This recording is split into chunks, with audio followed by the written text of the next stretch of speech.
KBS 열린 토론.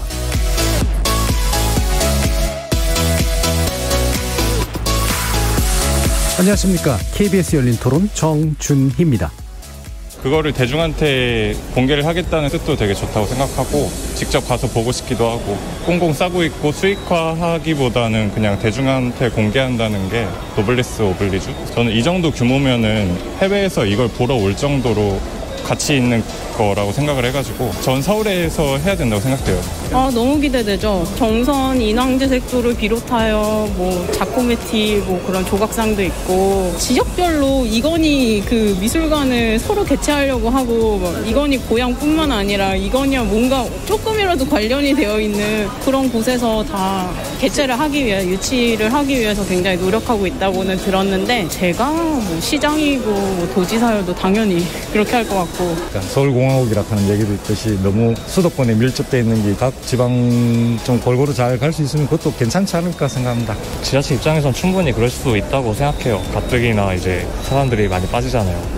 그런 것 때문에 그들 입장에서도 뭔가 그런 랜드마크 비슷한 걸 유치를 해야 될 필요성이 있으니까 그렇게 뭔가 적극적으로 좀 지나치게 그렇게 할 수는 있다고 봐요.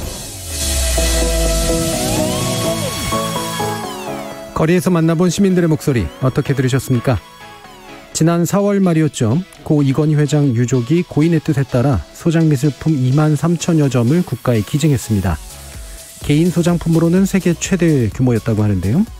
소장미술품의 가치가 워낙 크다 보니 국민적 관심이 일었고 지방자치단체 30여 곳이 미술관 건립, 입지, 조감도까지 제시하면서 이건희 미술관 유치전에 뛰어들었습니다. 하지만 미술계에서는 이번 기회에 국립근대미술관을 건립하고 이 회장의 이름을 단 특별전시실을 갖추는 것이 바람직하다고 보고 있습니다. 경쟁이 과열되어서 이렇게 2달 넘게 논란이 이어지자 문화체육관광부가 오늘 국가기증 이건희 소장품 활용 방안을 공식화했는데요. 기증작품을 위한 별도의 기증관을 서울에 건립하기로 해서 지역 유치를 희망해왔던 지자체들이 일제히 반발하고 나선 상황입니다. 오늘 KBS 열린 토론에서는 이건희 소장품 활용 방안을 둘러싼 논란과 쟁점은 무엇이고 공적 가치와 효용을 최적화할 현실적 방안은 무엇인지 다각도로 조명해 보도록 하겠습니다. KBS 열린 토론은 여러분이 주인공입니다. 문자로 참여하실 분은 샵9730 누르시고 의견 남겨주십시오. 단문은 50원, 장문은 100원의 정보 용료가 붙습니다.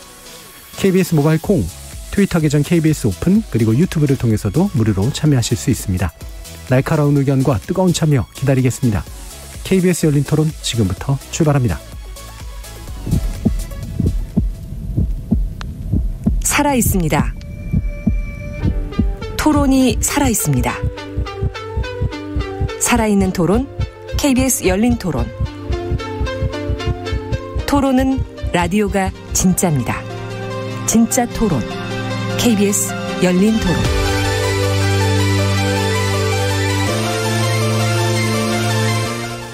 오늘 논의를 위해 세 분의 전문가 모셨습니다. 먼저 전 국립현대미술관 학예연구실장을 지내셨습니다. 정준모 미술평론가 나오셨습니다. 예, 안녕하세요. 자, 그리고 한국예술경영학회 부회장이십니다. 하계훈 미술평론가 나오셨습니다. 네, 안녕하십니까. 전 한국근현대미술사학회 회장이셨죠. 조은정 고려대 초빙교수 나오셨습니다. 네, 안녕하세요. 청취자 여러분들도 다양한 의견 부탁드리겠습니다. 자, 아무래도 미술계의 큰 사건이기다 보니 미술계 안에서도 상당히 여러 가지 말들도 오고 가고 막 움직임도 많고 그랬을 것 같은데요. 일단은 아무래도 이제 이번에 황희 장관이 소장품 활용 방안에 대해서 발표한 내용에 대한 또 관심들도 많고 코멘트도 또 많이 받으려고 또 언론도 많이 접촉하지 않았나 이렇게 싶은데 그 부분에 대해서 어떤 평가를 좀 내리시는지 간단히 의견 좀 듣고 내용 들어가 보도록 하겠습니다. 먼저 정준모 평론가님 한번 말씀 들어볼까요? 글쎄요, 저는 오늘 이 발표를 보면서 왜 저렇게 바삐 서둘까라는 그런 생각을 너무 했었습니다. 서둔다. 예.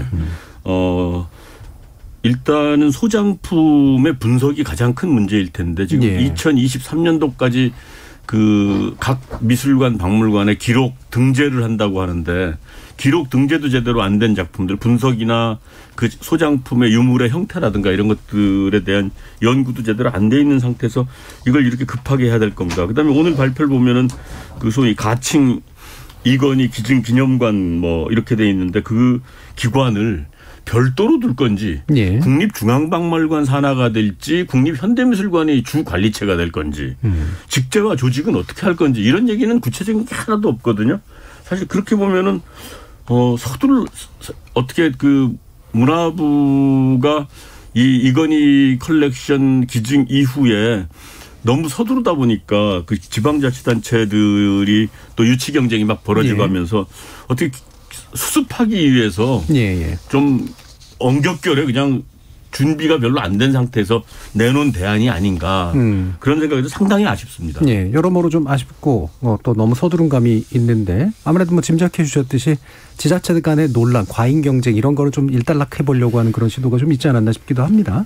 하계현 부회장님은 또 어떻게 평가해 주실까요? 예, 저도 동의합니다. 서두르고 있다는 것과 그다음에 이제 오늘 그 세부적인 그런 조직이나 운영 이런 것까지 얘기 안 해줬지만 큰 틀에서 이제 위치 같은 것들은 발표를 했잖아요. 그래서 그걸 통해서 이제 이렇게 되면 그 30여 개의 지자체에서 이제 뭐 불만은 있겠지만 이제 저쪽으로 결정되나 보다라고 하고서 이제 더 이상 복잡하게 예. 이야기들을 소모적으로 얘기하지 않을 테니까요. 그래서 그런 점에 있어서는 그리고 또 이제 그 장소가 그 뜻밖의 장소가 아니고 제 개인적으로도 뭐 예측했었던 네. 그리고 좀 객관적으로도 좀 동의받을 수 있는 장소 후보지 2개가 나왔다고 생각해서요. 저는 오늘 그 서두르지만 서두를 수밖에 없었던 속사정 같은 건 좀 이해를 하고요. 예. 앞으로도 계속 이제 뭐 이런저런 논의를 통해서 자꾸 그 서두른다 이렇게 얘기하는데 이런 미술관 하나 만들 때 이런 성격의 미술관 같은 거 만들 때 외국에서 보면 되게 그 정상적으로 하면 한 7년에서 한 10년 사이 예. 준비 기간이 걸리거든요. 그래서 우리도 그 정도에 가까운 시간을 좀 소모하면서 준비했으면 좋겠어요. 예, 알겠습니다. 지금 이제 신설 건립 예정지로 얘기된 거는 이제 용산, 일단 국립중앙박물관 근처, 그 다음에 지금 현대미술관, 국립현대미술관 분관이죠. 성현동 쪽, 경복궁역 쪽이죠. 일단 요 정도인데 그건 대체로 예상은 하셨던 거라. 네. 예, 이런 말씀이시네요. 자, 그럼 조은정 교수님 말씀도 한번 들어보죠. 네. 오히려 저는 이 미술관 가칭 국가기증 이건희 소장품관을 누가 만들고 진행하는가를 오히려 문화체육관광부임을 명시하지 않았나 이렇게 네. 이해를 했습니다. 그러니까 이제 직접 뭐 어느 자리나 이런 것까지 말을 했었던 것 같다라는 생각이 듭니다. 예.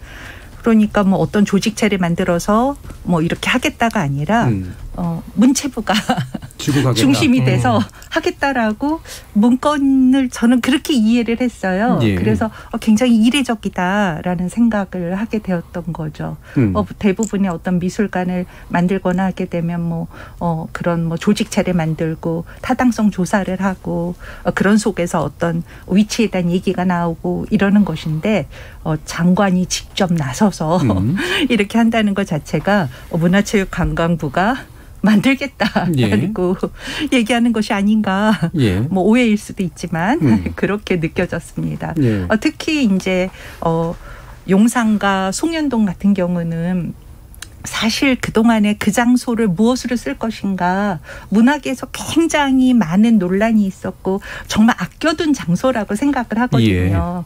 예. 그곳에 무언가 들어서면 정말 가치 있는 어떤 것이 될 것이다라고 생각하는 그런 곳인데 그냥 탁 그렇게 전체의 어떤 의견 수렴 없이 이렇게 발표하는 것 자체가 조금 당황스러웠다라고 예. 표현하는 것이 맞을 것 같습니다.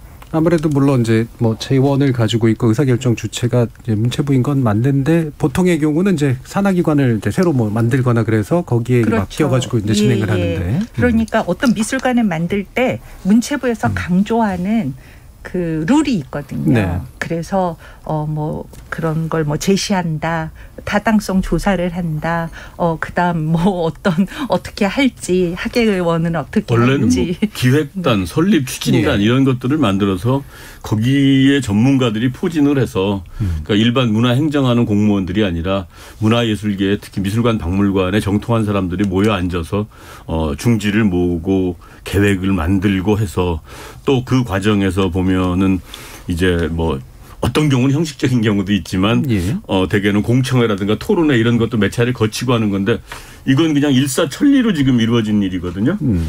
거기다가 사실은 뭐 그 근대미술관을 새로 건립하자고 하는 문화예술계 한 700여 명의 전문가들이 의견을 피력했음에도 불구하고 그 사람들의 의견을 한 번도 들어본 적도 없고 문화부에서 뭐 어떻게 하자는 얘기인지 이런 그 소통 과정이 전혀 없었거든요. 그런 점에서 상당히 의외로 일이 급하게 이루어졌다는 생각이 들기 때문에 더더욱 의아한 거고요. 또 우리 조은정 박사 얘기했지만은 송현동 땅이나 용산 땅은 사실 이 서울시에 남은 거의 마지막 땅이거든요. 그런 그 중요한 입지에 이렇게 서둘러서 미술관을 만들 수 있을까? 사실은 이게 미술관인지 박물관인지도 지금 몰라요. 기증관인데 그게 과연 박물관으로 갈지. 사실 실제로 보면은 소장 유물들의 숫자로 보면은 서책이 12,000권으로 제일 많거든요. 그걸로 보면은 박물관이죠. 그걸로 보면은 도서관이 더 정확하죠. 아, 그러네. 아, 그러네. 서지. 도서관이면 예전 정독 도서관 쪽이 어떨까? 자, 그러면 이제 방금 이제 정 실장님도 말씀해 주셨습니다만, 지금 이제 원래 주장을 그렇게 해오셨잖아요. 그러니까 국립중앙박물관이나 국립현대미술관 또는 뭐 두 군데 주체에게 일단 맡겨서. 네, 그 이후에 이제 진행 방향을 좀 결정하는 게 좋겠다라는 의견을 계속해서 피력해 오신 것으로 알고 있어요. 그게 왜 필요하다고 좀 보셨던 건가요? 일단은 그 유족들이 기증을 할 때 이건희 삼성과 이건희 회장 그 댁에서 이미 리움과 호암미술관을 운영하고 있지 않습니까? 거기도 전문가들이 많고 거기서 또 상당히 많은 고민을 해서 국립현대미술관에 1,400여 점, 그리고 국립중앙박물관에 한 2만여 점 좀 넘게. 그다음에 지방에도 연고지 따라서 작가들의 연고지 따라서 다 세심하게 분류해서 보낸 거거든요. 그거는 만약에 이렇게 지금 오늘 발표처럼 하나의 관에 다 모으길 바랬다면 이거를 그냥 국가에 기증을 했을 겁니다. 문화관광부에.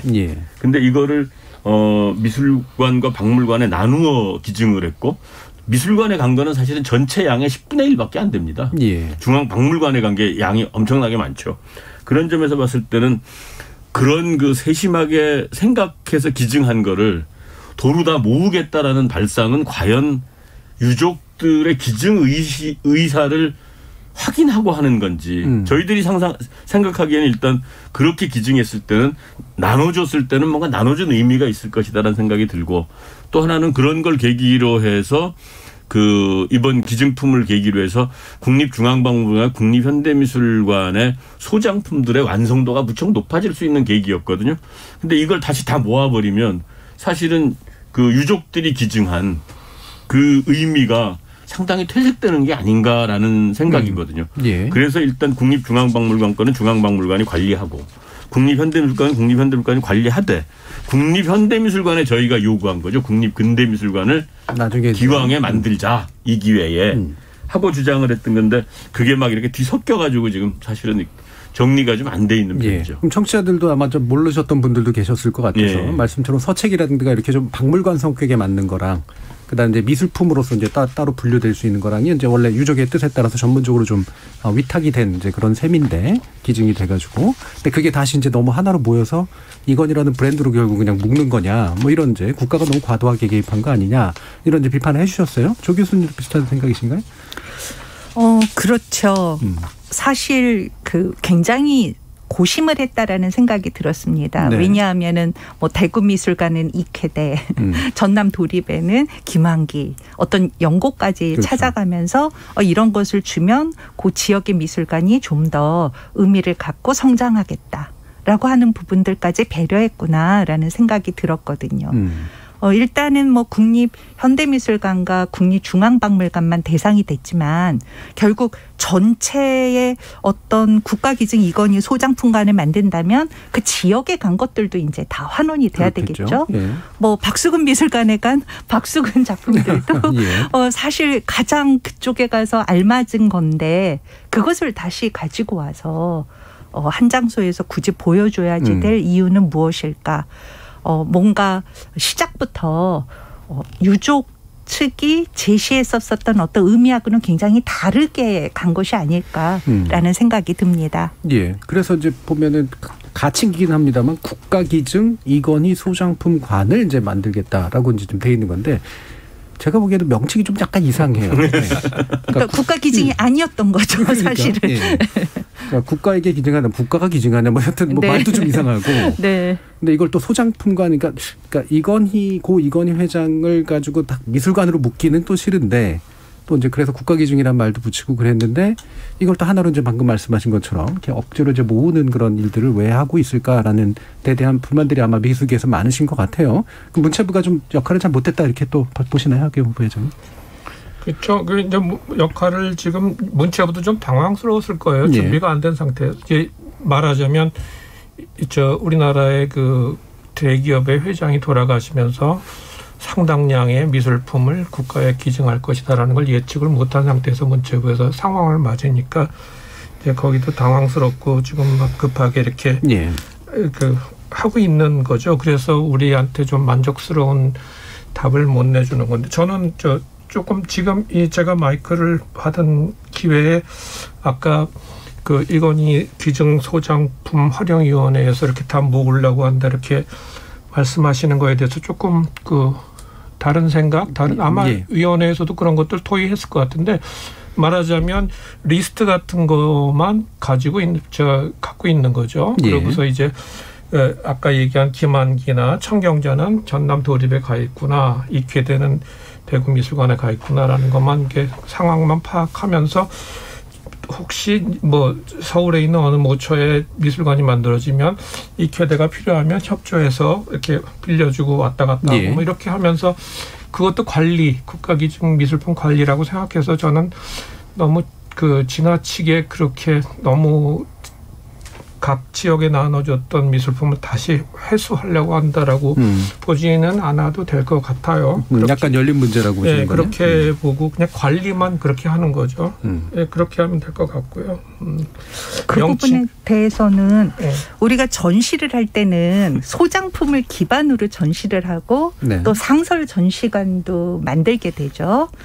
그런 속에서 결국 어느 쪽에서 그걸 전체를 관리한다 그러면은 이제 어떤 전시를 할 때 가령 문체부에 그걸 보고를 해서 이 전시에 이 작품이 들어간다를 일일이 허락을 받아야지 되는 일이 생기는 거예요. 그러니까 우리가 협조 관계로 국립중앙박물관에서 빌려서 국립현대미술관에서 전시를 할 수도 있고 또는 다른 미술관에서도 국립현대미술관에 있는 작품을 대여해서 전시를 할 수도 있는데 이건희 소장품에 대해서는 결국 가령 국립현대미술관에서 전시를 할래도 그거를 허락을 받아야지만 가능하게 되는 거죠. 스케줄을 다 놓고. 그러니까 관리 주체가 이제 문화관광부가 되다 보면 그런 문제가 생기는 거예요. 지금도 사실은 그런 전시들은 많이 일반적으로 하고 있거든요. 그러니까 우리 컬렉션을 가지고 전시를 만드는데 부족한 거는 예를 들어서 A미술관, B미술관. 그러니까 국립중앙박물관에서 리움에 있는 것들을 빌려다 전시한 예도 있고 리움에서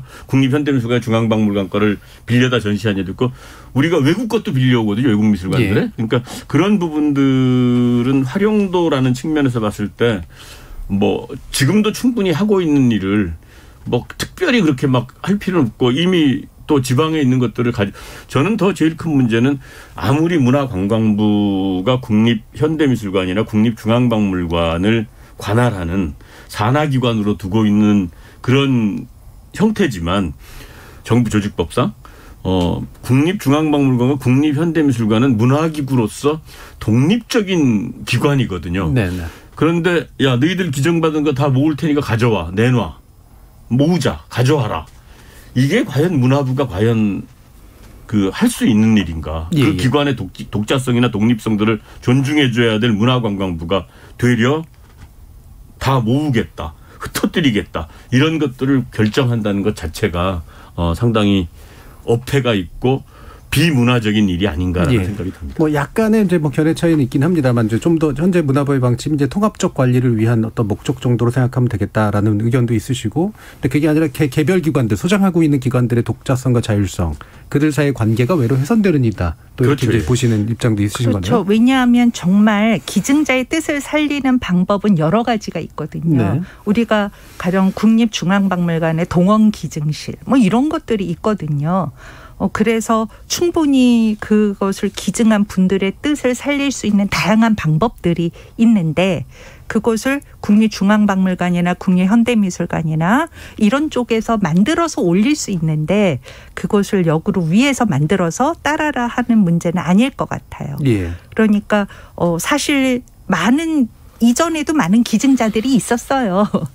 국립현대미술관에도 있고, 국립 광주미술관에도 있고, 그러니까 광주 시립미술관 같은 경우는 정말 한 개인의 그 기증에 의해서 굉장히 많은 모습을 갖췄었죠. 그러니까 이제 그런 이 사례들도 있었는데, 뭐 규모는 이번이 가장 크지만 그것을 기념하는 다양한 이전의 방식들이 있어 왔거든요. 그래서 기념실도 있고. 그런데 그런 것들을 완전히 제외하고 하나로만 막 이렇게 해야지 된다라고 하는 것 자체가 전체적인 의견 수렴 과정이 빠진 것이 아닌가라는 생각이 듭니다. 그럼 한 가지 또 청취자들 같은 경우에 궁금해하실 수 있을 만한 게, 지금 이제 다 현장에 계셨고 전문가들이시니까 이제 이런 게 얼마나 귀찮고 이제 힘들고 안 좋은 일인지 이제 아시니까 이제 이렇게 말씀을 주실 텐데, 이제 청취자들 입장에서 어차피 국가에서 기증한 거니까 뭐 정부가 뭐 어떻게 할 수 있는 거 아니야? 이제 이렇게 이제 아마 생각을 하실 수도 있잖아요. 근데 그러면 애초에 왜 지자체들은, 그러니까 유족들이 이렇게 딱 분산해서 기증한 거를 우리 달라라는 식으로 나오게 된 걸까요? 그러면. 근데 아마 제가 뭐 정확하지는 않지만 제가 이제까지 쭉 이해하기로는 그 지자체에서 달라는 거는 그 기존의 지방 국립미술관 박물관에 간 거 말고 국립현대미술관하고 국립중앙박물관에서 지금 커다란 뭉텅이를 갖고 있는 걸 가지고 이제 대통령께서도 워딩이 정확하게 기억은 안 나지만 별도의 공간, 관리할 수 있는 공간을 마련하자 이런 의견을 말씀하셨기 때문에 그 공간이 우리 지역이었으면 좋겠다라고 얘기하는 거지, 지자체에서 우리 지역의 미술관을 지어가지고 저 전남 도립에 있는 것과 대구 시립에 있는 것까지 가져오자 이렇게 말씀하시는 건 아닌 것 같아요. 그러니까 결국 이제 국가 사업으로 일단 된 거면 그 국가 사업을 우리 이제 지자체로 유치하는 걸 해보겠다. 그렇죠. 지방자치가 이제 그거죠. 어차피 만들 거면 우리 동네 우리 동네로 왔으면 좋겠다. 그런데 사실은 여기서 이제 큰 이 문화부가 오독을 했다고 생각을 하는데, 대통령께서 그런 말씀하셨죠. 별도 전시실을 마련하거나 특별관을 설치하는 방안을 검토해보라. 저희들이 이해하기에는 특별 전시실이라는 게, 별도 전시실이라는 게 아까 중앙박물관에 저 동원기념관이라든가 그 기증관들이 있어요. 김종학실이라든가 이런 식으로 대량 기증한 분들의 작품을 전시하는 방이 있거든요.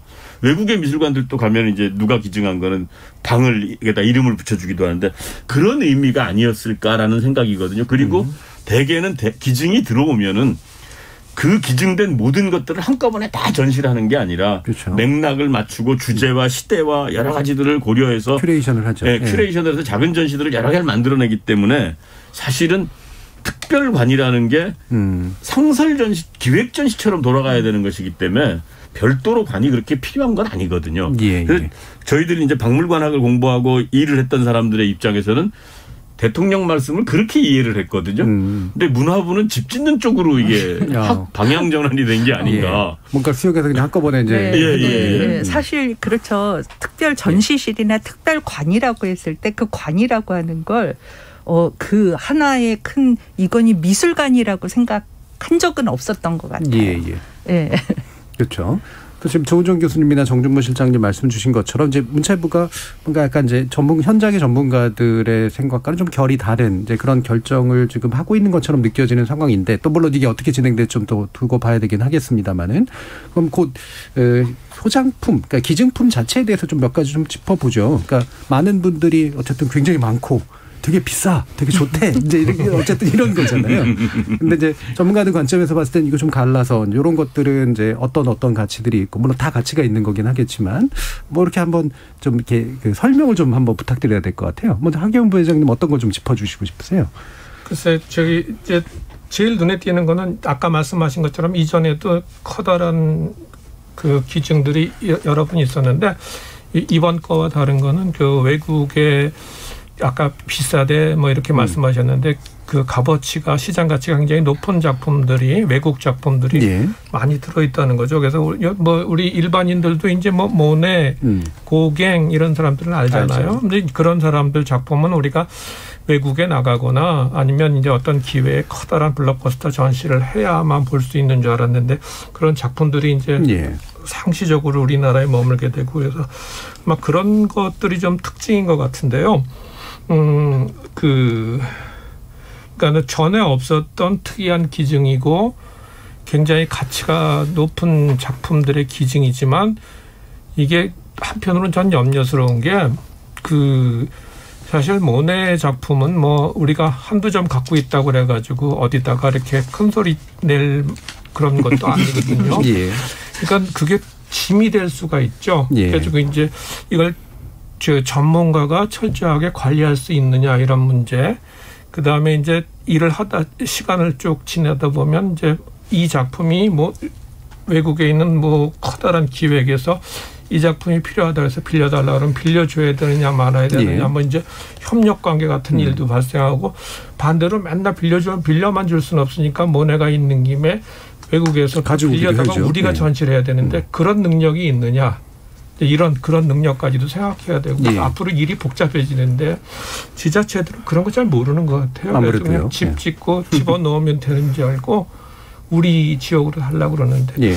소장품의 성격은 좀 그 전과는 다르게 좀 고가의 외국의 유명한 작가의 작품이 좀 섞여 있고 이런 건 좋은데 그게 이제 얼핏 보기엔 참 좋은 일이고 고마운 일이라고 생각하는데 그 뒤에는 이제 또 걱정거리가 따로 네. 오게 돼 있죠. 아무래도 이제 관리도 굉장히 세심하게 해야 네. 되고 뭐 보험이라든가 이런 것들도 네. 굉장히 있을 테고 훼손되지 않게 만들어야 될 테고 그거를 사실은 묶어서 보여주는 게 되게 중요한 의미니까 그 단건 하나만 가지고 어떻게 할 문제도 아니어서 고민들이 굉장히 많을 수 있다.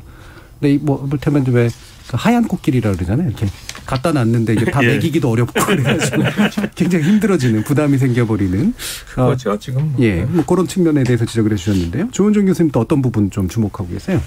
네, 사실 이제 언론을 통해서 공개된 비싸다라고 하는 것들이 해외의 유명 작가들 이제 뭐 모네, 피사로, 고갱, 달리, 르누아르 등등의 작품은 딱 한 점씩들이에요. 하나씩. 네.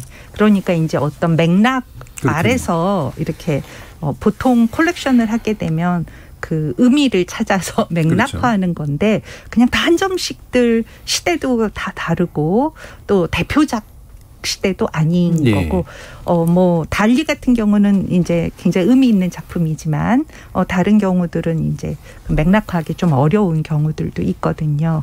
그러니까 이제 그런 것들 또 피카소 같은 경우는 대부분 이제 도예 작품들로 구성이 돼 있고 하는 이제 그런 것들을 일반인들이 생각하는 명품들과 그 하나만이라도 대단한 거야라고 생각하는 것은 굉장히 결이 예. 다르죠. 예. 뭐 정말 막 모네의 수련이 막 뭐 한 10m 이상 되는 거를 늘 봐왔던 일반 관객들이 우리나라에 와서 아니 자그마한 걸 보면 이게 뭐야라고 할 수도 있는데 가격으로 치면 사실 더 대단한 거죠. 네. 그러니까 이제 그런 어떤 우리가 상상하는 것과 현실의 간극 이 부분이 분명히 이제 이건희 소장품에는 있고 그리고 그 안에서 정말 그냥 늘 얘기되는 게 국립현대미술관의 소장품들이지 국립중앙박물관으로 간 소장품들. 네. 아까 이제 서지가 굉장히 많고 그다음 국가 보물들 이제 보물로 된 것들은 제가 리스트를 찾아봤더니 이전에 뭐 가령 리움 소장 뭐 이렇게 된 것들이 예. 빨리 국립중앙박물관 소장으로 다 바뀌어졌더라고요. 이렇게 기증한 부분들은 이제 그런 경우들은 다 오픈이 되어 있으니까 빨리 그런 전환이 가능하지만 그렇지 않은 굉장히 많은 그 물건들 유물들에 대해서는 정말 연구가 필요해서 가치들을 다 찾아야지 된다는 거죠. 예. 실질적으로 이게 개인의 소장품들도 굉장히 많았기 때문에 리움이나 또는 뭐 호암미술관에 근무하는 전문가들이 그거를 연구할 시간은 없었을 거예요. 예.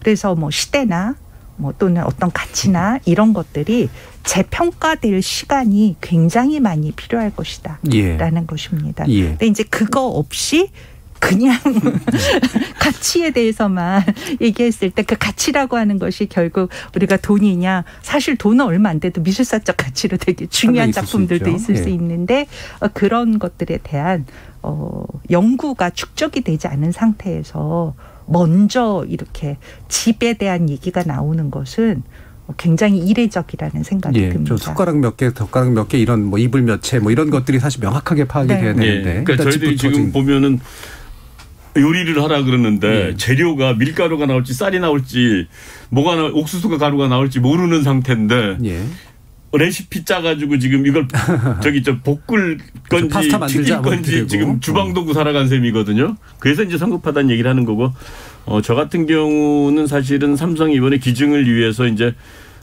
그 작품들을 감정을 맡겼었는데 그 감정을 맡긴 회사 중에 그 제가 대표를 하나를 맡고 있습니다. 그래서 사실은 전체량을 파악을 하고 있는데 저희들이 이제 이 감정하면서 각설 쓴 게 있기 때문에 자세한 내용은 말씀은 못 드리지만 적어도 그 13,000건에 23,000점을 리스트를 다 본 사람은 우리나라에 없어요, 몇 명.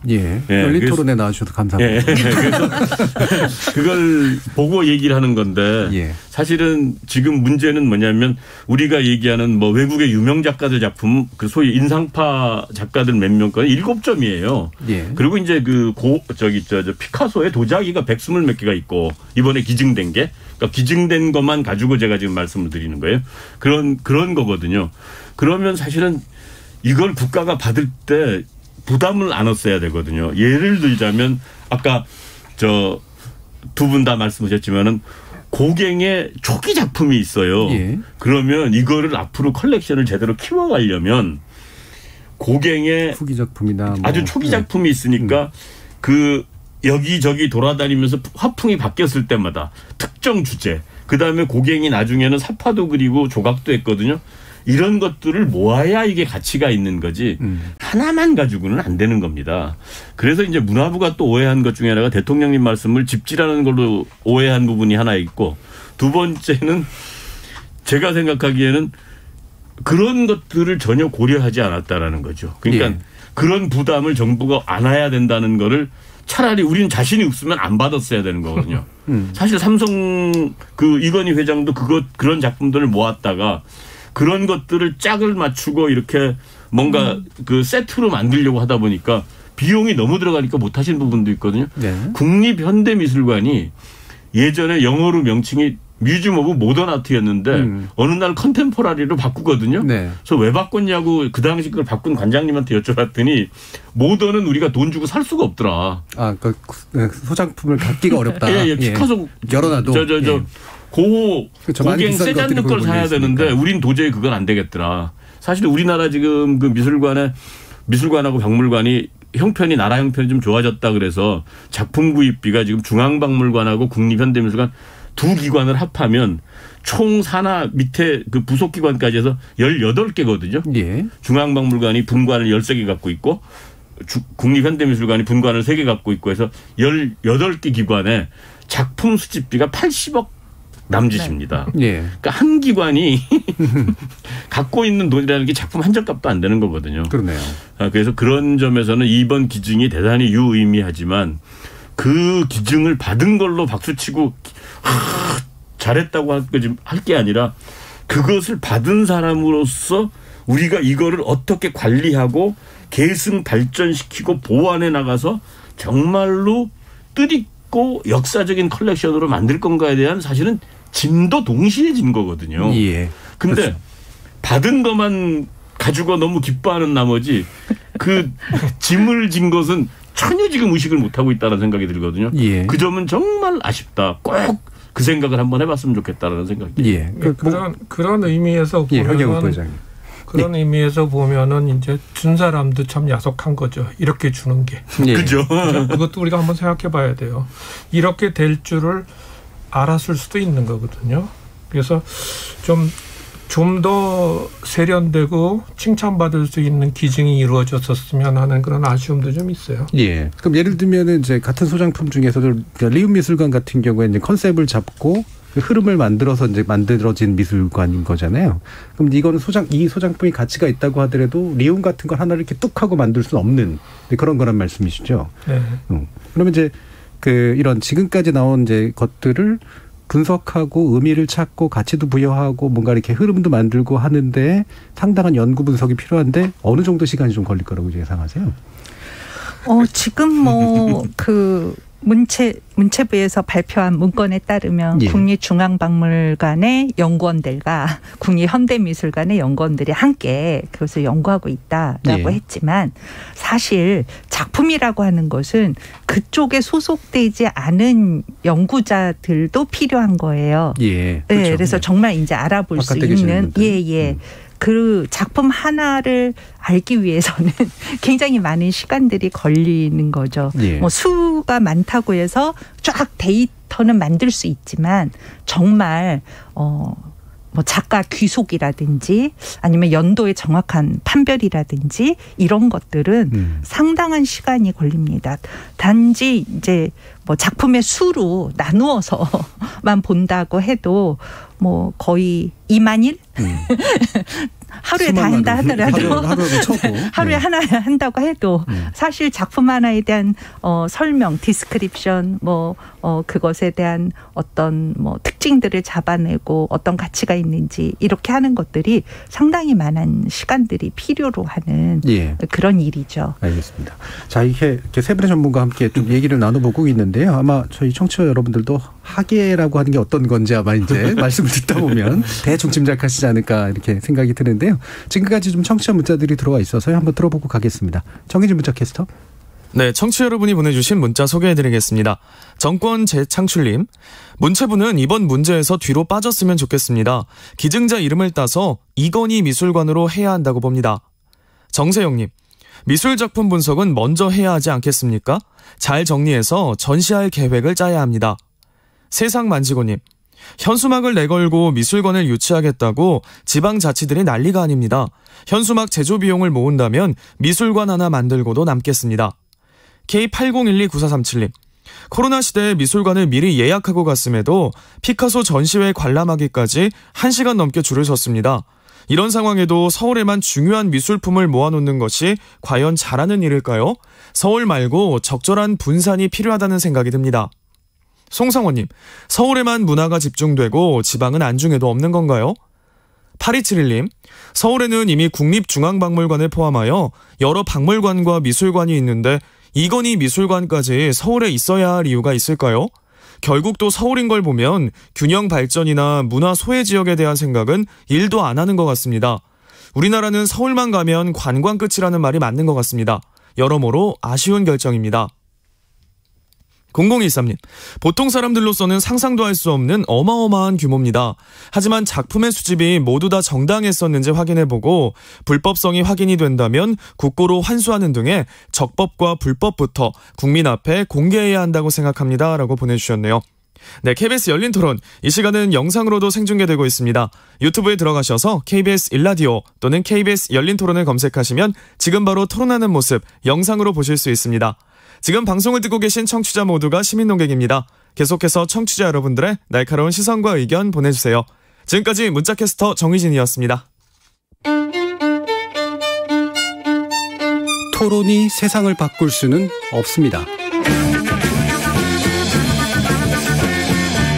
하지만 토론 없이 바꿀 수 있는 세상은 어디에도 없습니다.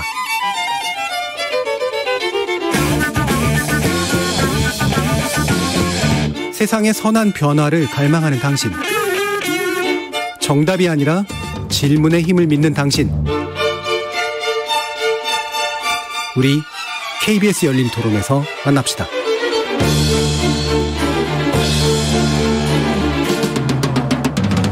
KBS 열린 토론, 한국근현대미술사학회 전 회장이셨던 조은정 고려대 초빙 교수, 정국립현대미술관 학예연구실장이셨던 정준보 미술평론가, 그리고 한국예술경영학회 부회장이신 하계훈 미술평론가, 이렇게 세 분의 전문가와 함께하고 있습니다.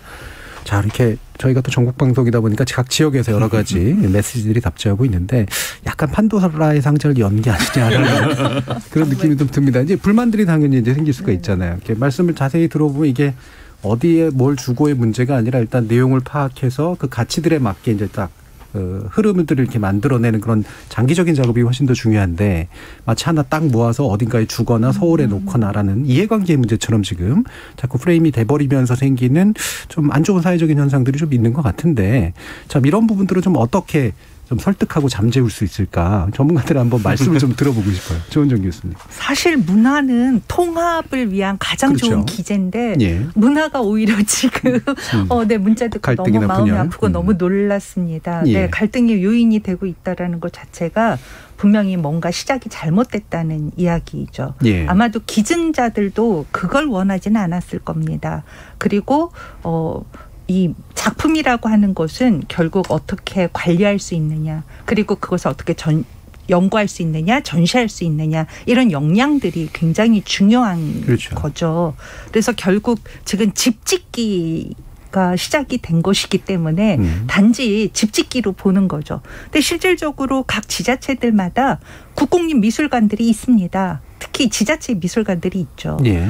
정말 그 지자체 미술관들의 그 힘을 키우는 것이 사실은 굉장히 중요한 거죠. 그런데 갑자기 이제 이건희 미술관이라고 하는 가칭 그런 게 하나 생기면 굉장히 관광 자원이 커질 거라고 그런 생각을 하는 부분이 있는 것 같아요. 예. 그러면서 이제 뭐 빌바오 뮤지엄이 어떻게 됐다라는 그렇죠. 얘기까지 있는데 사실 상황들은 다 다르고 굉장히 다른 맥락이라서. 예.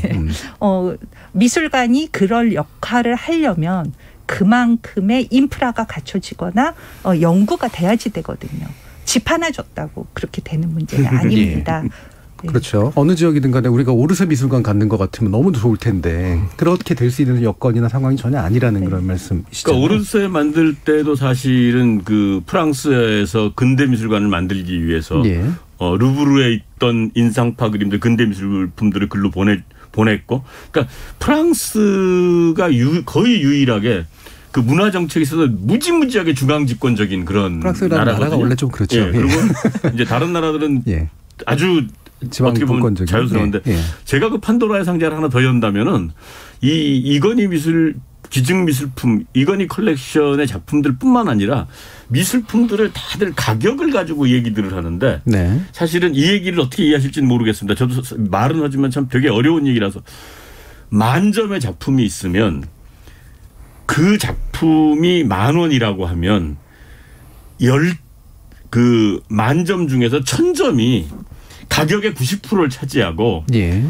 나머지 그 9,000점이 가격의 10%를 차지하는 게 기본이거든요. 네, 미술품에 있어서. 예, 그러니까 지금 보면은 저희들이 제일 걱정하는 거는 언론이나 뭐 방송이나 이런 데서 계속 이건희 컬렉션이 대단하다고 얘기를 했지만 그 대단한 것에 대해서 전문가들이 동의했던 부분은 미술사적, 문화사적, 미학적 가치 예. 이런 것들을 따져서 대단하다고 얘기를 했던 거지. 우리 보통 흔히 그 시민들이나 국민들이 이름 보고 깜짝 놀라는 네.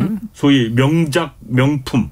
근데 저희들은 아까 하계훈 교수도 지적을 했지만 한 점 가지고는 이거 아무 쓸모없는 거거든요. 네네.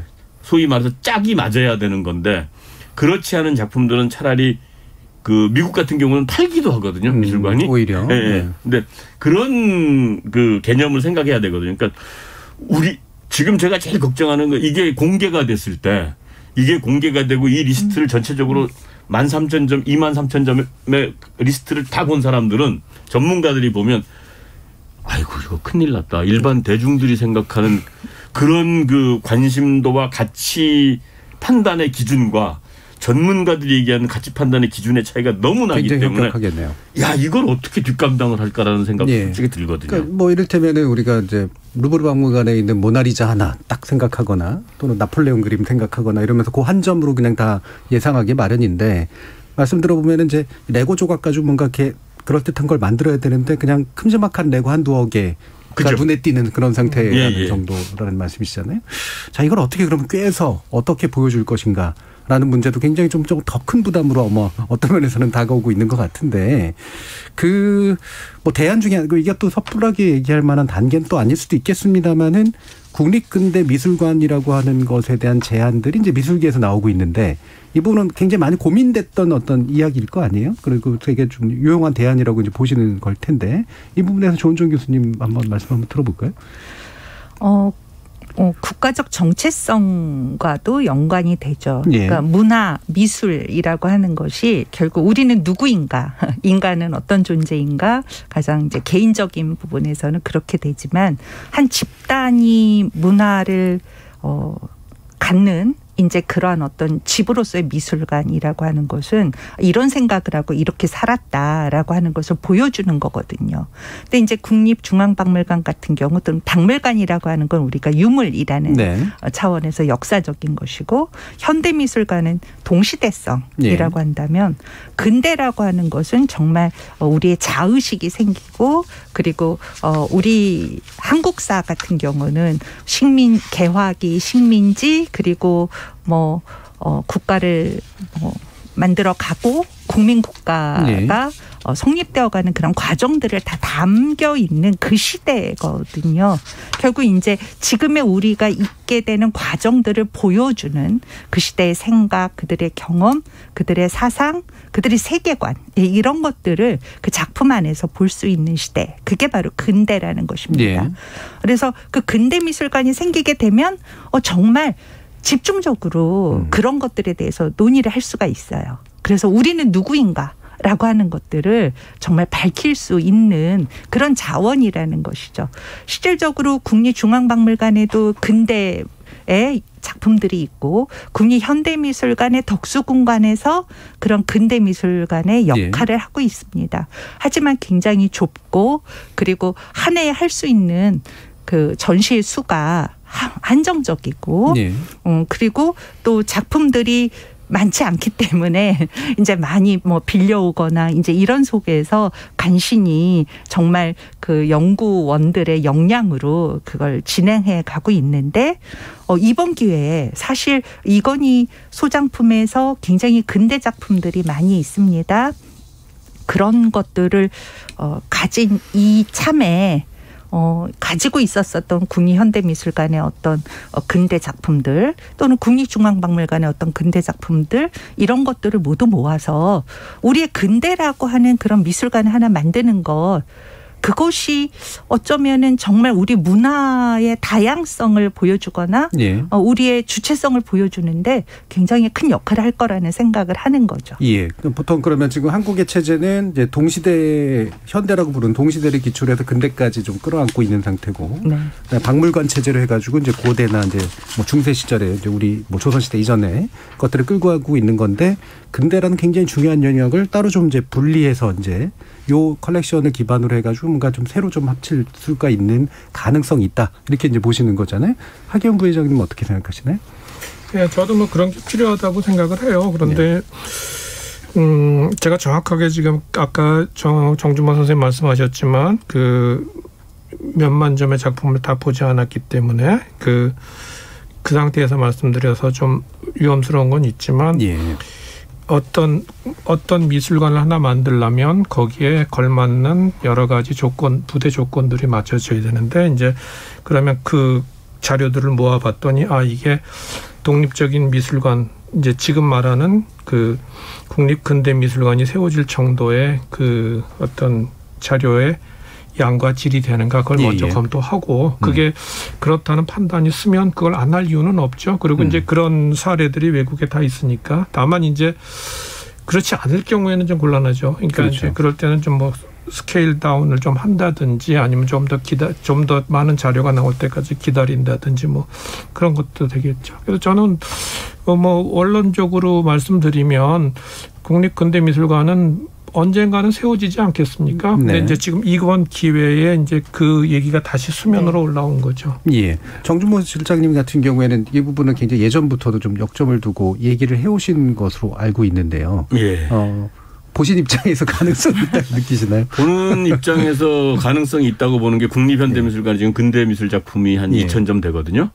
제가 국립현대미술관에 근무를 하면서 사 모았었기 때문에 제가 아는 거고, 그다음에 이번에 이건희 컬렉션에서 1488점이 왔는데 국립현대미술관에 그중에 판화가 한 340점 정도 됩니다. 그거 빼고 나면 영상 사진이 한 10여 점밖에 안 되고 조각이 좀 있고, 조각도 윤효중이라든가 권진규 같은 근대기 작품들이 있고요. 그래서 이건희 컬렉션에서 약 1000점 정도가 근대미술품이 있습니다. 그리고 지금 여타의 국공립기관들에 있는 것도 우리가 오르세이 만들 때 했던 것처럼 모으게 되면은 적어도 5000점 이상은 모을 수 있다고 파악을 하고 있거든요. 저희들은 전시를 해봤기 때문에 어디서 누가 뭘 갖고 있는지 대충 다 알거든요. 그런 점에서 봤을 때는 이게 대단히 그런 그 근대미술관을 지금 하계훈 교수가 정확하게 모르기 때문에 얘기하기가 참 조심스럽다 그러지만 사실 전문가다운 얘기거든요. 그게. 그렇죠. 아무래도 전문가들은 조심스러워하시죠. 근데 문제는 지금 그런 그 걱정도 안 하고 겁 없이 그냥 얘기하는 것들이 지금 이 상황이거든요. 그런 점에서 근대미술관 충분히 가능하다는 얘기가 되는 거고, 또 우리나라의 근대미술관이 왜 필요하냐면 사실은 지금 그 덕수궁미술관에서 어저께 개관을 했는데, 덕수궁미술관에서 개관한 DNA라는 전시가 있습니다. 그게 이제 신라 그 금관부터 해가지고 근대미술에서 연결되는 그런 전시인데, 바로 우리가 찬란했던 우리 고대 역사 문화를 가지고 오늘날의 현대하고 연결시키려면 근대라는 다리를 건너지 않고는 현대로 갈 수가 없습니다. 진화의 궤적을 보는 거죠. 그런데 우리나라는 근대라는 다리가 지금 없거든요. 그래서 날라다니는 셈이거든요. 미치는 링크네요. 그런 점에서 이제 대단히 중요하다는 생각이 들고, 또 하나는 이제 뭐 일제 강점기 역사 청산 뭐 이런 문제들도 계속 나오지만은 근대 미술에 대한 연구가 없기 때문에 그런 거거든요. 근대 미술사를 통해서 보면은 문화와 미술을 통해서 정치적인 입장을 빼버리고 가치 판단을 하면은 중성적인 가치 판단이 되고 결론을 낼 수 있거든요. 그런 점에서 우리나라 근대사를 재정립한다라는 의미도 되고, 또 외국에도 근대 미술관들이 그냥 그림만 못 받고 걸어놓은 데가 아니라 그런 그 당시의 역사, 문화, 사회, 정치, 경제 이것들을 다 복식사까지 다 아우르는 기관이 근대미술관이거든요. 그런 점에서 봤을 때 꼭 필요한 기관이다. 사실은 해방되자마자 그 국립중앙박물관은 그 총독부 박물관을 인수해가지고 중앙박물관으로 국립박물관으로 전환이 됐던 거고, 근데 우리는 총독부 미술관이라는 게 있었지만은 그 당시엔 전시관 역할을 했거든요. 그럼 그거를 계승을 못했습니다. 그냥 경복궁 미술관으로 전시관으로 내버려두고 되려 이왕가 미술관에서 이왕실에서 소장했던 근대미술품들이 많았거든요. 지금도 중앙박물관에 가면은 그 유물번호 중에 덕근품이라는 게 있는데 그게 다 옛날 덕수궁 그 이왕가 미술관에 있던 근대미술품이 그걸로 넘어간 거거든요. 이런 것들 다 모은다면 근대미술관 충분히 되는 거고, 특히 우리가 그 정치적으로도 자꾸 뭐 그 일제시대 때 내지는 뭐 또 그 예전까지도 다 따져서 얘기를 해보려면은 자꾸 정치적인 입장에 따라서 이게 갈리거든요. 대한민국 역사박물관이 전시품이 정권이 바뀐다고 하는 것처럼 그런 일은 없어야 되기 때문에 그런 근대미술을 통해서 근대사를 명확하게 문화사적으로 정립해 놓는 일이 사실은 매우 시급한 일이죠. 그러니까 우리 근대는 이제 뭐 국민국가를 일찍 만드는 데 실패했지만 어쨌든 체제가 나눠져 있던 상태에서 같이 공동체로 있었던 건데, 지금의 체제가 나눠져 있다고 해서 근대도 갈라버린 그런 문제들도 있는 거죠. 그렇죠. 실제로 우리는 근대에 대해서 너무 많이 모르는 부분이 있습니다. 그 모르는 이유가 바로 지금 말씀하신 것처럼 너무 정치적 시각으로만 보기 때문인데, 문화라고 하는 것 또는 미술 작품이라고 하는 것 정말 그 시대의 생각들을 그대로 드러내고 있거든요. 실제로 가령 뭐 미스터 선샤인에서 그렇게 우리에게 감동을 주었었던 의병들이 그린 미술 작품도 있어요. 그리고 실제로 여성들이 그린 작품들도 있고. 그런데 그런 것들이 대중들에게 보여질 그럴 기회는 굉장히 없는 거죠. 왜냐하면 전시장이 부족하고 그런 걸 주제로 삼기에는 너무나 다른 전시들이 많으니까. 그래서 근대라고 하는 어떤 것을 다루는 그런 특별한 장소가 있다면 그곳에서 우리는 더 자주 우리가 어떤 존재였는가를 확인함으로써 어쩌면 지금 우리가 갖고 있는 그런 편견들에서 벗어나서 더 다양하고 더 멋졌었던 우리를 확인할 수 있다라는 거죠. 사실 들여다보면 들여다볼수록 근대가 이렇게 누추하지 않아요. 그런데 이제 그냥 생각하기를 예전에는 되게 어려웠고 식민지라 못 살았고 뭐 이런 생각들이 있는데 우리가 어려울 때 정신이 빛날 수 있거든요. 그 정신의 증거들을 미술 작품에서 찾아볼 수 있습니다. 너무 멋진 일 아닌가요? 그러니까 저희 분야에서도 이제 문화사 하시는 분들이나 이런 분들의 이제 연구들이 한참 많이 나왔던 게 이제 개화기부터 해가지고 먼저 구한말 개화기 그다음에 해방공간까지 이어지는 데서 야, 우리가 옛날에 그렇게 후지게 살았던 것만은 아니야. 이런 걸 일깨워줬고 그게 또 미스터 선샤인 같은 데서도 일부 이제 그 반영이 된 거잖아요. 자, 그런 부분들이 아마 요번을 계기로 뭐 근대미술에 대해서 한번 또 생각해 보면서 우리 사회의 어떤 잃어버린 그 링크들을 좀 한번 살아보는 거 좋은 일인 것 같은데 바로 이런 화두를 던진 게 원했든 원하지 않았든 이제 고 이건희 회장의 컬렉션입니다. 그리고 또 이것 때문에 또 막 번지는 게 지금 지방으로만 번지는 것뿐만이 아니라 이제 이른바 물납제 가지고 이게 또 뭐 삼성을 봐주려고 하는 거니 많이부터 해서 제가 볼 때는 그 의도 자체는 충분히 의미가 있는 것 같은데 이게 정치적 맥락하고 또 연결이 되면서 이제 좀 곡해도 되는 것 같고 좀 난감한 문제가 좀 되고 있는 것 같아요. 근데 뭐 전문가들 입장에서는 또 어떤 입장을 기본적으로 가지고 계시나요, 하기훈 부회장님? 물납제는 저는 원칙적으로 좋은 거라고 생각해요. 물납제가 없으면 그게 이번 같은 경우에도 유족들이 상속자들이 그걸 시장에 팔아서 돈을 가지고 세금을 내면 시장에서 어떤 사람이 사서 자기 안방에 넣어놓으면 그 작품이 그 사람 안방에 가지 않으면 우리가 못 보게 되거든요. 그러니까 대중적으로 개방되는 좋은 방법이 물납제라고 생각합니다. 그런데 이제 물납의 대상이 되는 여기서는 이제 작품이 되겠죠. 작품 같은 경우에 아까 그 시청자 의견에 잠깐 나왔는데 그러면 그 물납을 하는 그 작품을 그 사람이 정당하게 취득해서 관리했었느냐를 먼저 봐야 된다. 우리는 왜 이제 이 얘기가 나오냐면 우리나라는 골동품이 그 특성상 예전에 그렇게 도굴 한 사람이 암암리에 가서 유력한 구매자한테 암시장에서 팔고 뭐 이런 게 있고 미술 경매 시장 같은 게 최근에 생겨났기 때문에 외국에 이제 우리가 누구 그러면 알만한 커다란 컬렉터들은 되게 작품을 경매에서 많이 사요. 100%는 아니지만 그러니까 이제 이 사람이 정당하게 얼마 주고 언제 취득했구나 이런 것들이 되니까 나중에 물납하거나 이럴 때도 정당하거든요. 그런데 우리는 이제 그게 좀 클리어하지 않은 상태에서 그러면 어떡할 것이냐 이런 문제들 그런 것들도 좀 해야 되고 근데 물납은 해야 되죠. 해가지고 그 대상 작품이 사유화되는 그걸 막아야 되겠죠. 어떻게 보면. 아무래도 이제 국가가 아까 80억 얘기하셨는데 그거 아마 2배 늘린다고 해도 작품 사모으기 힘들 텐데. 한정값이죠. 뭐. 그러니까. 근데 이런 방법들을 하면 아무래도 숨어있던 것들을 이제 자꾸 양성화시켜가지고 우리의 컬렉션도 늘리고 이런 데들 분명히 도움은 될 것 같은데 한국 사회 특성이 확실히 아직은 좀 있는 것 같아요. 그러니까 물납제를 사실은 이번에 그 자꾸 이건희 회장 돌아가시고 난 다음에 뭐 그 삼성하고 연관지어서 물납제를 오해하시는 분들이 많은데 사실은 물납제에 대해서는 제가 2011년 12년에 물납제에 관련된 연구를 그 자원봉사하는 변호사들, 법학자들, 미술계 인사들 다 모아서 그런 그 보고서를 내고 그때부터 꾸준히 주장을 해왔던 겁니다. 네, 필요하다. 그러니까 그리고 물납제는 필요한 것이다. 사실 좋은 미술품이라는 게 남의 집 안방에 들어있기 때문에 뭘 갖고 있는지 모르기 때문에 돈 주고 사고 싶어도 못 사는 거거든요.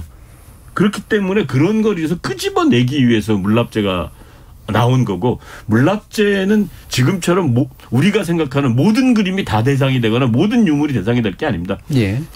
제가 주장하는 것은 최소한 50년 뒤에 문화재로 지정될 수 있는 그 정도부터 물납을 시작하자라는 게 이제 주장이고 그런 주장이 이 삼성 이건희 회장 돌아가시고 나서 삼성이 뭐 사주에서 물납제를 주장하는 게 아니냐 뭐 이런 얘기까지 나왔는데 그 물납제를 주장했던 애초에 주장했던 저로서는 무지무지하게 억울합니다. 그래서 이게 그 오비일학이 돼버리는.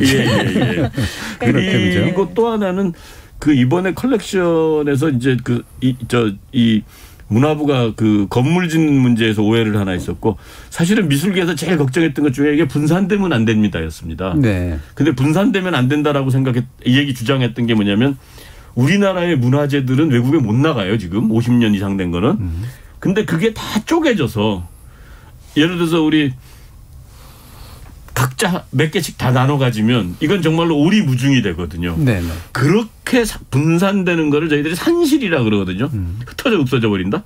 그거를 주장을 하고 그다음에 해외 미술품 같은 경우에 세금 때문에 외국으로 팔아야 되는 문제가 걸리기 때문에 그 귀한 물건들, 귀한 작품들이 나가서는 안 된다라는 것 때문에 흩어지면 안 된다고 얘기를 했는데 그 흩어지면 안 된다는 얘기를 너무 고지곧대로 해석을 해가지고 이걸 다 모으자 이렇게 돼버렸어요 지금.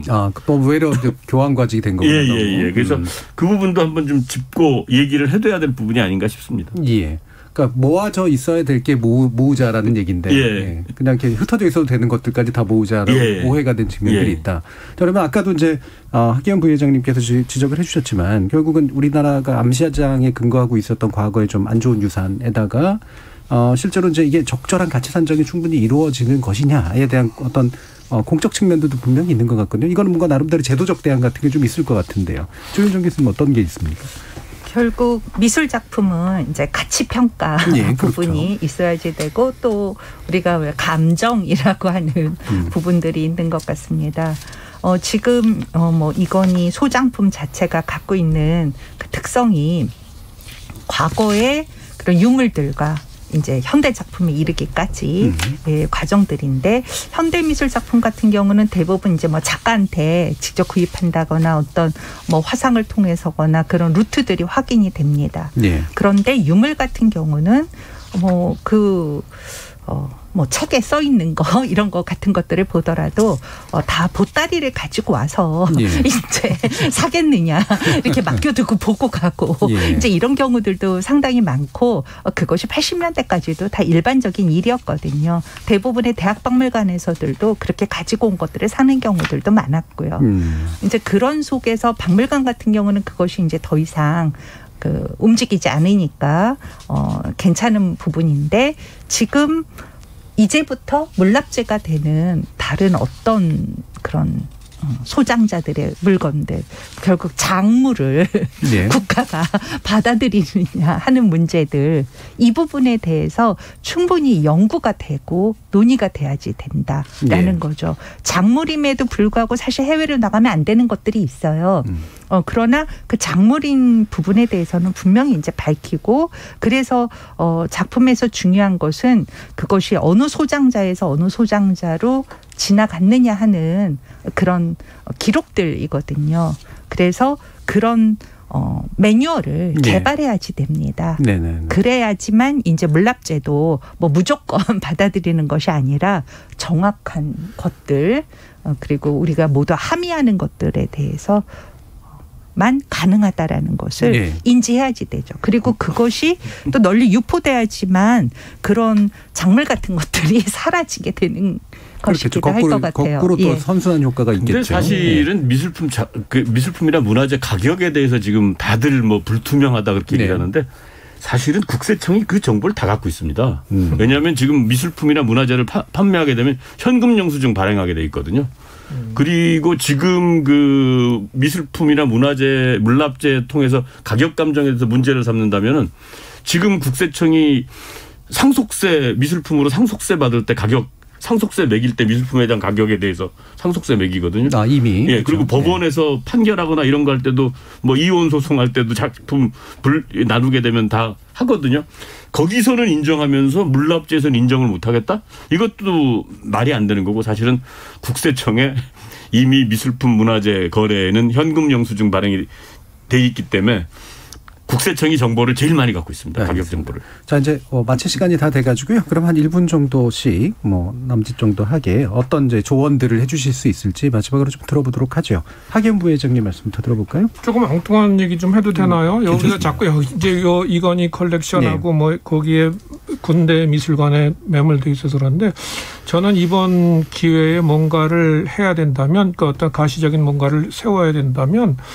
단독적으로 이렇게 미술관을 송현동이나 용산에 이렇게 또 콘크리트 건물을 짓는 그렇게 그런 데만 빠져 있지 말고 어떤 복합적인 제가 좀 엉뚱하다고 말씀드렸는데 예를 들어서 송현동 같은 경우에 그 네덜란드 로테르담에 가면은 마켓 플라자라는 데가 있어요. 네. 거기가 이렇게 그 말발굽 같이 터널 같이 생긴 건물인데 여기는 주거 건물이고 이 터널 같이 생긴 안쪽이 이제 시장이거든요. 각종 먹거리서부터. 그런데 그렇게 해가지고 거기에 뭐 예를 들어서 옥상을 저 미술관으로 차지한다든지 하면서 복합적으로 주거도 있고 문화시설도 있고 시장도 있고 그 앞에 광장에서 애들이 뭐 예. 스케이트보드를 타고 뭐 이런 식으로 좀 그 복합적으로 뭘 어차피 만들 거면 그런 쪽으로도 좀 검토해보면 어떨까 싶어요. 근데 전통적인 방식을 넘어서서 불행하게도 근데 이 두 개 기관이 이 두 장소가 예. 건축법상이나 도시계획법상 건물을 올릴 수가 없거든요. 15m 이상. 고도 제한이 그걸 풀어야죠. 그걸 풀기는 제가 보기에는 문화재 때문에 대단히 어려울 것이라는 생각이 들고 제가 제일 오늘 이 결론을 차마 말씀을 드리면 이 문화부가 이 기관의 명칭을 가칭 국가기증 이건희 소장품관이에요. 예. 아까 저 토론 시작하실 때 말씀하셨지만은 예. 모든 기관의 명칭이라는 게 간판이라는 게 그 기관을 한마디로 딱 상상하고 그렇죠. 이해할 수 있게 해줘야 되는데 본인 스스로 검토한 사람들 자체가 결론을 내기가 참 애매해서 이렇게 두리뭉실하게 이름도 붙인 게 아닌가. 그래서 예. 차제에 정말로 제대로 된 걸 한번 해볼 21세기의 대한민국의 역사에 남을 문화시설을 만든다면은 보다 더 시간이 걸리더라도 심도 있고 탄탄한 논의와 토론을 통해서 좀 갔으면 좋겠다라는 생각입니다. 예, 참 맛있는 원조 김치찌개 뭐 이런 식의 예, 두 가지로 생각해 볼 수 있을 것 같습니다. 처음 기증이 얘기됐을 때는 국립중앙박물관도 부족한 부분을 메운다. 국립현대미술관도 굉장히 많은 그런 소장품이 증가함으로 인해서 예. 좀 더 좋은 미술관이 될 것이다 라고 얘기를 했었는데 결국 그 둘을 다 포기하는 방식으로 나갔어요. 새로운 미술관을 짓는다고. 그랬을 때 어차피 새로운 미술관을 그렇게 짓고 싶다면 근대미술관을 짓는 것이 국가적으로 더 의미가 있는 일이다. 라고 근데 그 근대미술사 회장님이 말씀하시니까 약간 그 이해 당사자 같은 느낌도 이해 당사자 있어가지고 예. 근데 저는 또 한 가지 말씀을 드린다면 이제 마무리 지어야 됩니다. 예. 이제 제가 마무리 지을 얘기를 좀 해야 되겠고요. 예. 다음에 또 모시도록 하겠습니다. 알겠습니다. 지금 4640님이 근대미술관 멋지고 필수적인 것 같아요라는 말씀도 주셨고요. 김승현님은 듣고 보니 그냥 전시만의 문제는 아니네요. 오늘 격조 있는 토론 잘 듣고 있습니다라는 말씀도 주셨고요. 박혜숙님이 꼭 필요한 주제에 대한 토론 참 좋습니다. 작품의 예술성, 가치 그리고 이러한 것들을 대다수 사람들이 감상할 수 있는 여건이 마련되기를 바랍니다라는 그런 의견도 주셨고요. 이주은님은 물납제 서민은 돈으로 내야 되는데 저렴이 사서 귀한 것처럼 내놓으니 좀 열받긴 하죠 라는 말씀도 주셨네요. 자, 오늘 전문가 선생님들과 함께 또 귀중한 말씀들 나눠봤는데요. 오늘 함께해 주신 조은정 고려대 초빙 교수, 하계훈 미술평론가 그리고 정준모 미술평론가 세 분 모두 수고하셨습니다. 감사합니다. 예, 고맙습니다. 네, 감사합니다.